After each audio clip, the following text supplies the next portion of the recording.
Well, I made it to the airport on time. It's around 9 a.m. and my flight's not until noon. So I got through security and check-in fairly quickly. Just said goodbye to all of my family, which was difficult. I'm glad they were in town. My brother even flew in from Vegas to come out here and help. So we spent Friday evening and all of yesterday just trying to get my apartment cleaned out and ready for me to come out over here. So I got everything packed. All my bags were barely under the limits. That's good. And my family will spend a little bit of time today and probably another weekend just getting the last bits of stuff out of my apartment I wasn't able to get done, which I'm super thankful for. So now I'm just going to grab a bite to eat, read a little bit, listen to some music, board my flight. I'll try and bring you along some of the flight, as well as whenever I stop in Dubai, which will be after 14 hours in the sky. So until then, talk to you later.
Well, I made it to Dubai. Just got off a plane, got through security. Yep, everyone has to go back through security whenever you get into Dubai. Went fairly smooth. I'm feeling pretty refreshed, even though I should be tired, so let's see how long that takes. But I'm going to go ahead and try and find which terminal and gate I'm supposed to be on. Grab a little bite to eat, and be on my way for the last bit of my journey. See you in Delhi.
Well, I am finally in my apartment.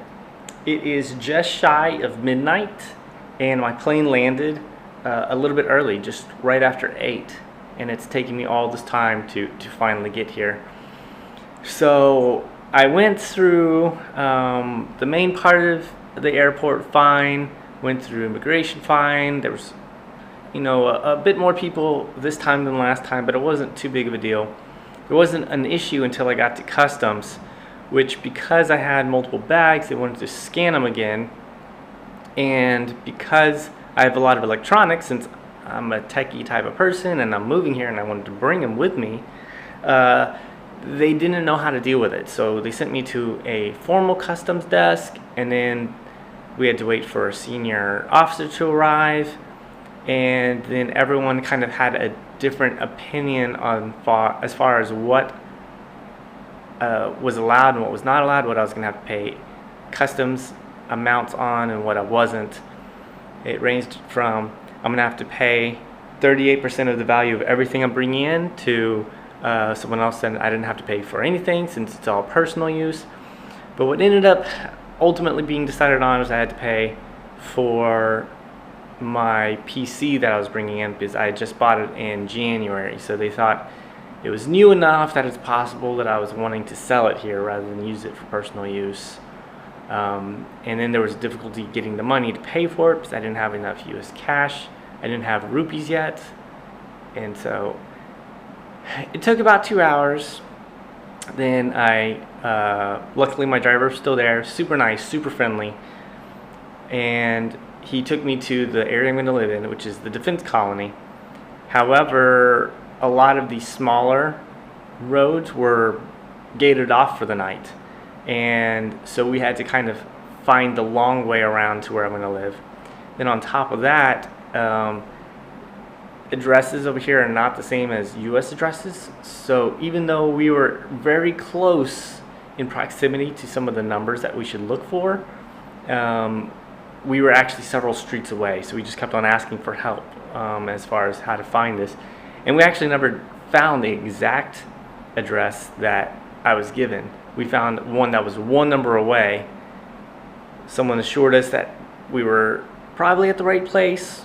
We knocked on a door that we thought was likely, and luckily we were correct. But just driving around the long way and trying to find this apartment took quite some time. The building has, I think, 3 to 4 units, and they also lock the gate at night and then open it back up in the morning. So we were lucky that some people were leaving at the time that we were needing to come in. So we were able to get some help from them, as well as even be able to get into this unit. So that's going to be something I have to keep out an eye out for. Is I can't leave before a certain time, and I can't arrive after a certain time. So whenever I find my own apartment, that's going to be something I'm going to want to look for. So let me go ahead and show you around this place. I believe I'm the first person to ever live in it, because they said all of this building and all these units are brand new. And so it's extremely nice, which you'll see here in a bit. So behind me, I'm at the front door. So the first thing you look at is the dining room table with smart on the wall. They left a plate of fruit for me. Over here we have a spacious living room, multiple couches, a nice large TV. Has Wi-Fi set up, and I got that all connected. Here we have a little area to dry my clothes. That room over there is just a storage unit where they're keeping some of the cleaning supplies. Behind this door is a small restroom.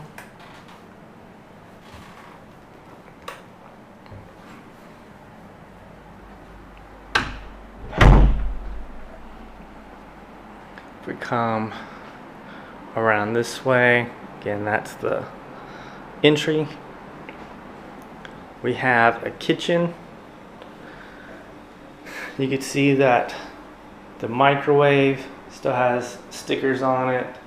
Around the sink, I don't know if you're gonna be able to see this, give it a shot. Around the sink, there's still like the plastic that they haven't fully taken out yet. And then the range hood also has plastic still on it, so I believe it hasn't been used before. And all the appliances, all the other appliances, the iron in the other room and the toaster and the kettle both look brand new as well. Comes with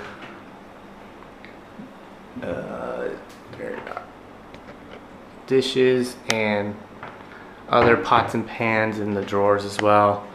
They left me some food, and as well as some basics in the fridge as well, just knowing that I was coming in fresh from out of the country.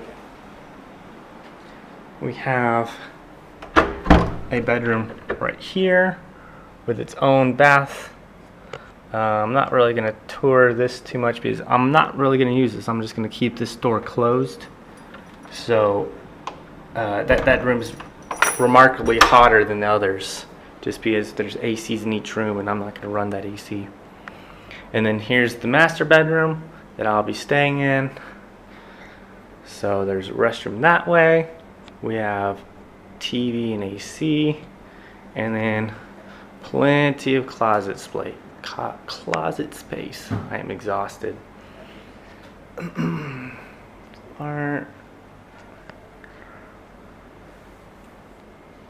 In the restroom, just nice and large.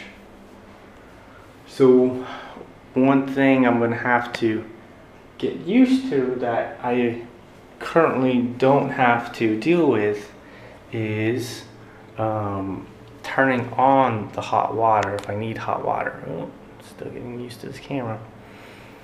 And that is turning on the hot water here first for 10 to 15 minutes prior to using it.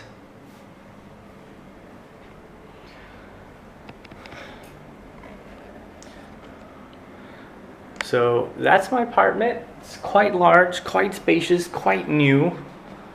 Probably what I end up choosing after this to live is going to be not as large, not quite as spacious, not quite as new.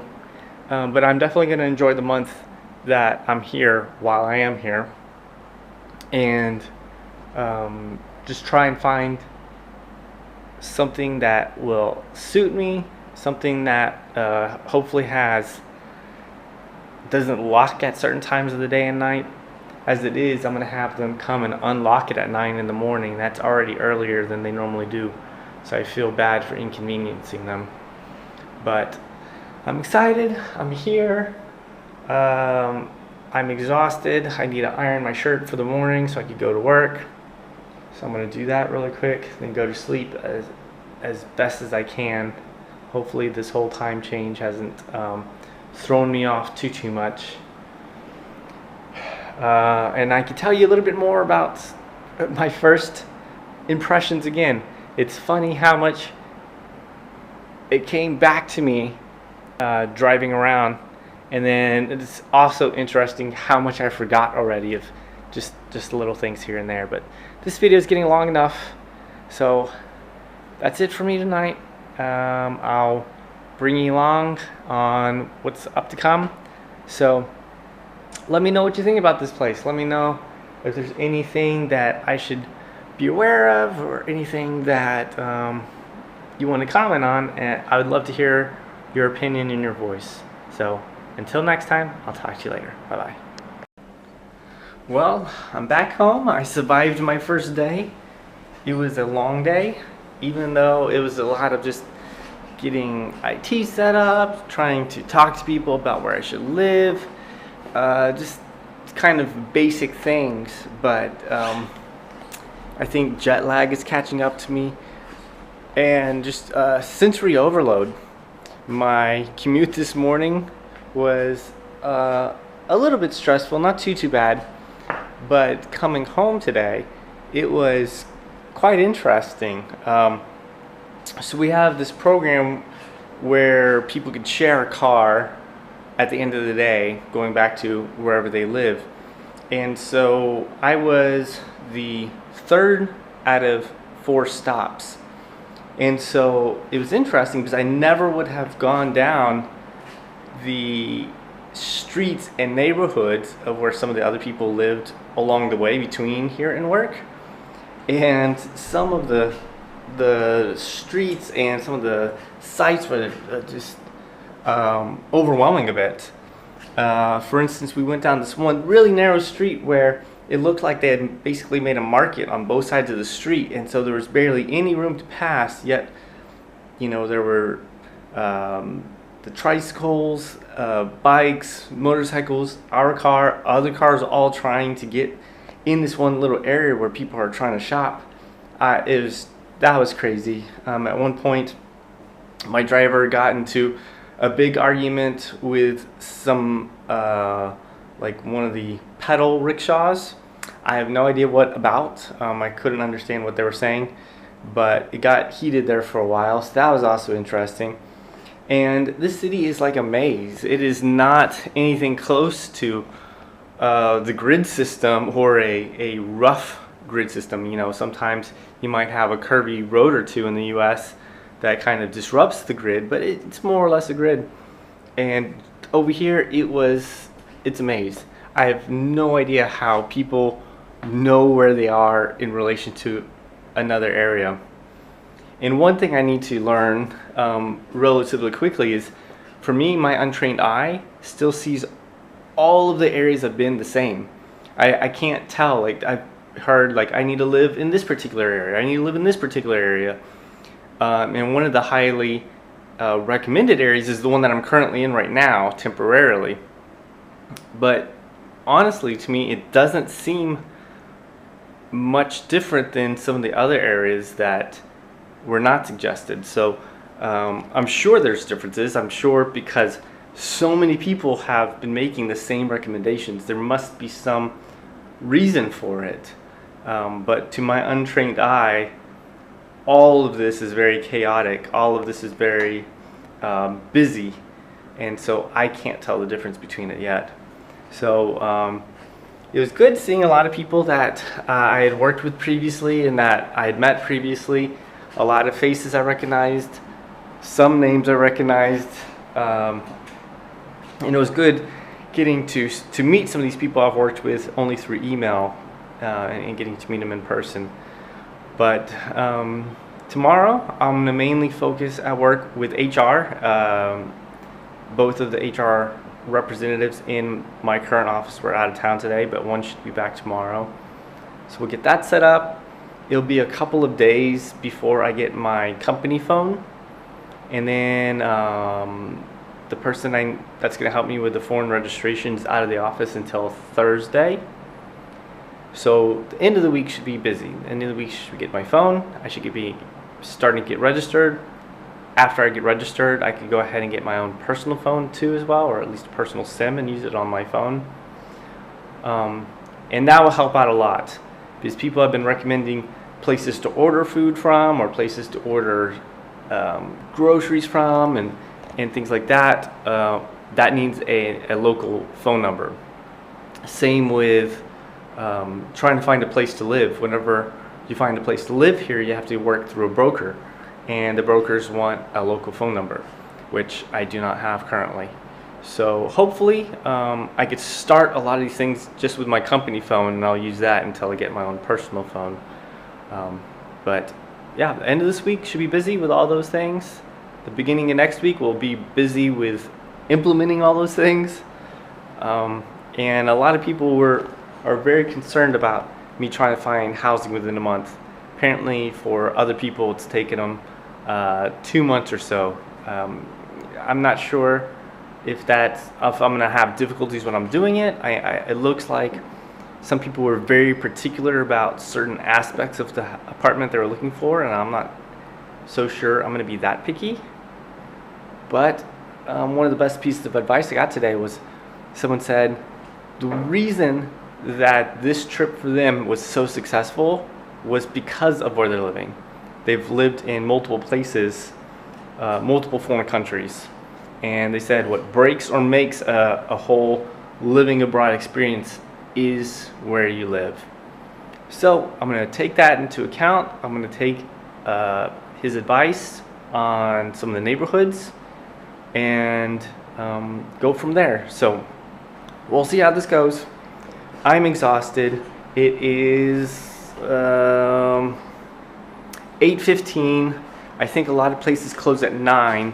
It's going to be raining soon, and it looks like I passed a lot of shopping on the way to my apartment. It looks like I'm near a market. So I'm going to change out of this, try and get into some casual clothes, try and run down there and see if I could at least find an umbrella. And a lot of people were very concerned about my food and trying to eat. I do have a little bit of food. Let's turn you around. I do have a little bit of food that was provided for me, like some noodles that could last me a couple of days for dinner at least. But while I'm out, if I'm able to find anything like groceries, I'll go ahead and pick up that as well.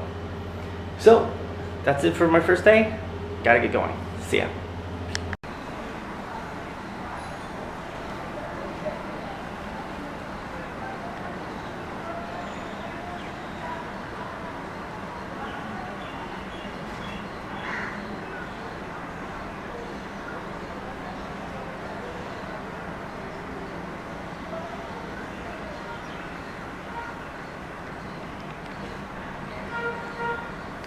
So this is the view from my balcony. It's really nice and peaceful, quiet.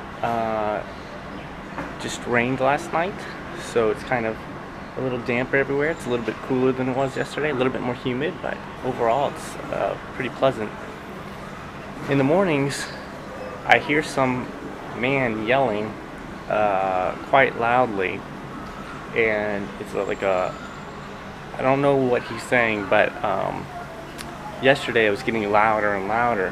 Then eventually, right down below where I live, right here, he had a fruit stand, and he continued to yell a few little, like almost like a singing chant, and people would just come right out and go to his stand. And so today I heard him yelling again, but a bit further away this time. And so I guess he walks around with his fruit cart, and I don't know if he has like a rotation, a weekly rotation or a daily rotation depending on where it's selling, or maybe it's a little different today because it rained, but that's kind of neat. It's been interesting to hear the sounds, the birds, the people. Luckily this area is relatively quiet, so it's not a lot of car and honking and things like that. So I think that's probably going to be the biggest difference between quote-unquote nice place to live and a not as nice place to live. Probably the main difference being the volume.